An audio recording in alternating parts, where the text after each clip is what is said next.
ஆழ்வார் இருக்கானோ ஆழ்வார் எஸ்ஐ அவனுக்கு நான் மரியாதையை கொடுக்க மாட்டேன். வாங்கினேன் என்ன எஃப்ஐஆர் போட்டிருக்காங்க. மிஸ்டேக்காக ஃபேட்டு எனக்கு பைத்தியம் முடிச்சுட்டு முடிச்சிருக்கான். பைத்தியத்துக்கு லாயர் சீட் கொடுப்பாங்க. எஸ்பி அனுப்பியிருக்காரு. நான் மண்ணெண்ணை ஊற்றிட்டு தீ வச்சு கொளுத்தி ஸ்டேஷன் முன்னாடி ஆர்ப்பாட்டம் பண்ண போகிறேன். பாருங்கள்.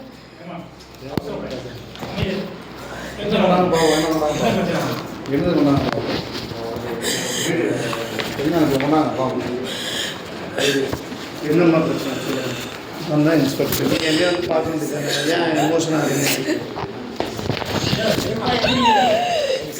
என்ன பிரச்சனைன்னு சொல்லுங்க. நீ அழுகுறதுல ஒரு நியாயம் இருக்கணும். இங்கே வந்து அழுகுறீங்கன்னா ஒரு நியாயம் இருக்கணும். என்ன செய்யணும்னு சொல்லுங்க. சார் என்னோட நேம் அடோபி.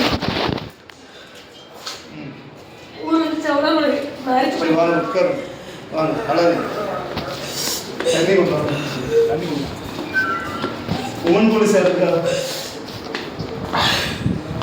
உமன் போலீஸ் இருக்கா?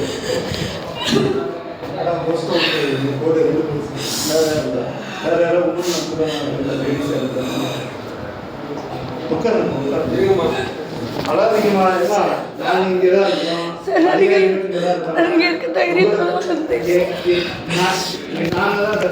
எங்களுக்கு வந்து சட்டத்துறை இருக்கு. நீ ஒரு லாயர் படிச்சிருக்கீங்க, உங்களுக்கு தெரியாதா? நல்லது. நீங்க இங்க வந்து என்னன்னு சொன்னா தானே நான் அடுத்து நீங்க என்ன செய்யணும் நான் சொல்லுவேன். நான் உங்க மேல நம்பிக்கை வச்சு இந்த பேப்பர் பாருங்க.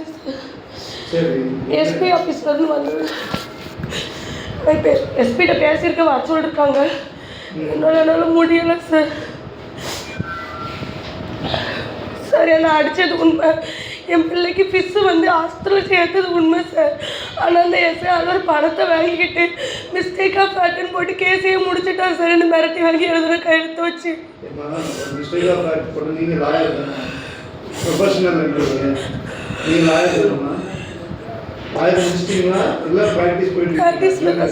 ப்ராக்டிஸில் ஹைகோர்ட்டில் சோலைப்பள்ளிகள் சார்ட்டையும் சோலைப்பள்ளிகள் ராஜன் இருக்காங்கல்ல சார்.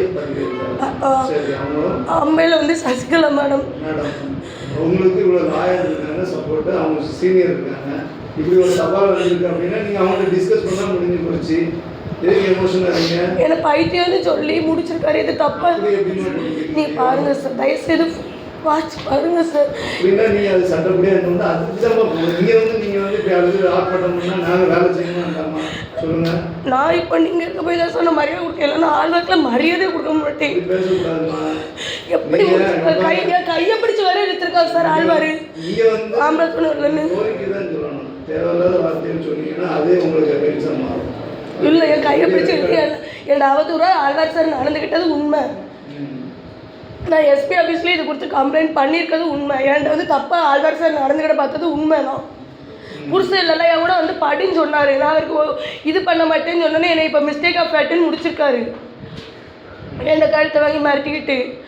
இவர் அதிகாரியாக இருந்தால் நான் இவர் கூட படுக்கணுமா சார்? நாங்களும் லாயர் தான் சார். எங்களுக்கு மரியாதை கொடுக்கணுமா இல்லையா சார்?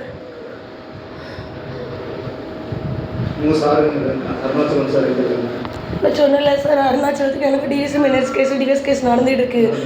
அந்த கிரவுண்ட்னஸை அவன் காரணமாக காமிச்சு எனக்கு வேறு தப்பு சொல்ல முடியாது. அந்த தப்பாக சொல்லி அப்புறம் ஆபிரகாம் சார் தான் வந்து என்னை காப்பாற்றினாங்க. எஸ்எஸ்ஏ ஆபிரகாம் சார் தான் வந்து என்னை காப்பாற்றினாங்க சார். அதுக்கு பிறகு என்னென்னா மறுபடியும் நாங்கள் கோர்ட்டில் போட்டு அவன் சொன்ன வாக்குமூலம் எல்லாமே போய் அப்படிங்கிறது நிரூபணம் ஆயிட்டு. இப்போ ஆழ்வார் வந்து இடையில என்ன கேட்டார், உனக்கு புருஷன் இல்லைல்ல என் கூட வந்து படுன்னு சொன்னார். நான் அப்போ அப்படிலாம் என்ன இந்த மாதிரிலாம் என்ன அட்ஜஸ்ட் பண்ண சொன்னேன்னா நான் உன் மேலே ப்ரைவேட் கேஸ் போட்டுருவேன் அப்படின்னு சொல்லவும் என்னை கூப்பிட்டு 11ஆம் காலையில் கூப்பிட்டு என்னை மிரட்டி ஒரு ஸ்டேட்மெண்ட் வாங்கிட்டு அந்த ஸ்டேட்மெண்ட் வச்சு ஏற்கனவே போடப்பட்டிருந்த எஃப்ஐஆரை மிஸ்டேக் ஆஃப் ஃபேக்ட்னு முடிச்சிருக்காரு.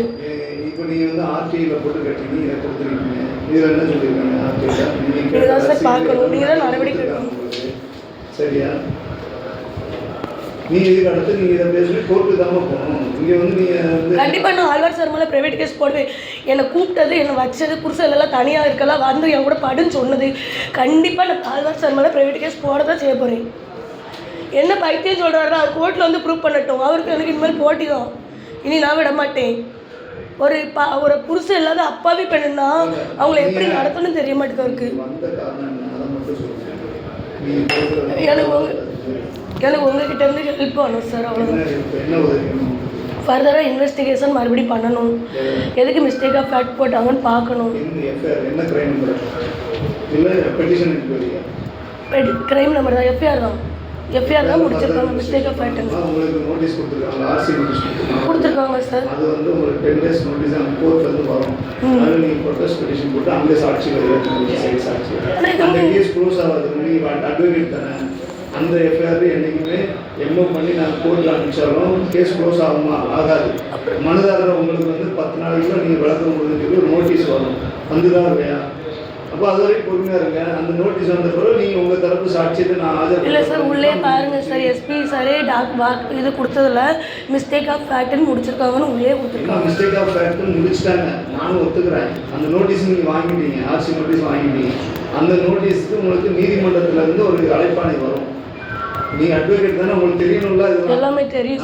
அப்போ அந்த அழைப்பாணைப்படி நீங்கள் அந்த குறிப்பிட்ட நாளில் நீதிமன்றத்தில் ஆஜராகி இல்லை இது மிஸ்டேக் ஆஃப் ஃபேக்ட் கிடையாது, நான் பாதிக்கப்பட்டது உண்மைதான் அப்படின்னு சொல்லி உங்கள் சைடு சாட்சியங்கள்லாம் அங்கே நீங்கள் போய் ஆஜர்படுத்தீங்க, வேலை முடிஞ்சுது. அதான முறை. படித்தவங்க நீங்கள் இப்படி ஆர்ப்பாட்டம் பண்ணி நீங்கள் வந்து கலவரத்துக்கு உண்டு பண்ணீங்கன்னா கலவரத்தை நான் உண்டு பண்ண உங்களோட எஸ்ஐ நாங்கள் ஒரு அஃபீஷியலாக வேலை பார்த்து நீங்கள் வந்து அழுது போகிறீங்கன்னா என்னமோ ஏதோன்ட்டு நான் பயன்படுத்தி விடுறோம். ஸ்டேஷன்லேயே எப்படின்னா மக்கள் நம்புறது காவல்துறை, நீதித்துறை. காவல்துறை வந்து கேஸை எம்ஓ பண்ணிட்டாங்க. அதை நீங்கள் உரிய நீதிமன்றத்தில் உங்களுக்கு தபால் வரும், அதில் நீங்கள் ஃபாலோ பண்ணிக்கணும். சரியா? இந்த கையில் வச்சுக்கோங்க, பேசுவாங்க. உங்களுக்கு நீதிமன்றத்தில் வந்து எவ்வளோ சார்? ஆனால் நீங்கள் தான் போஸ்டிங்கில் இருக்கணும். அவர் மேலே கண்டிப்பாக ப்ரைவேட் கேஸ் போடுறதுமா?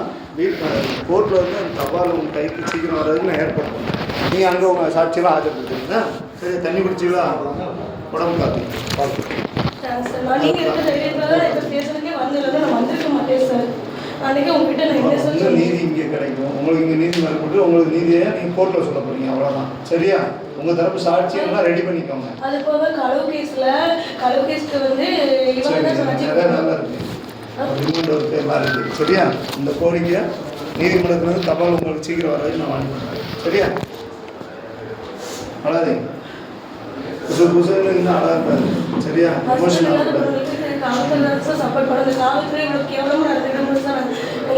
சட்டப்படியாக தான் பண்ணுவோம் நாங்கள். சரியா? நீங்கள் படித்தவங்க நாங்கள் சரி பண்ணணும்னா உங்கள் அட்வொகேட்டை கேளுங்க. நான் சரியாக பண்ணியிருக்கோமா இல்லையா, சட்டப்படி பண்ணணும்னா நீங்கள் உங்கள் அட்வொகேட்டை கேட்டு நீங்கள் லீகலாக என்ன உண்டோ அதை ப்ரொசீட் பண்ணுங்கள். சரியா? இங்கே நீங்கள் ஸ்டேஷன் பக்கத்தில் இருக்குது, 100 மீட்டரில் இருக்குது. உங்கள் வீட்டில் இருந்து 100 மீட்டரில் இருக்குன்ட்டு எமோஷனை வந்து இங்கே வந்து கொட்டாது. இல்லை, இப்போ எஸ்பியை பார்த்துட்டு கமிஷனரையும் பார்த்துட்டு இல்லை நீங்கள் உங்கள் அட்வொகேட்டை டிசிப்ளின் லீகலாக ப்ரொசீட் பண்ணலாம். அங்கேருந்து உங்களுக்கு நோட்டீஸ் வரும்னு சொல்கிறேன்ல, 10 நாளில் உங்களுக்கு வழக்கம் கொடுக்க சொல்லி நோட்டீஸ் வரும். அதை நான் செக் பண்ணேன். சரியா? சரி, போயிட்டாங்க. ஒரு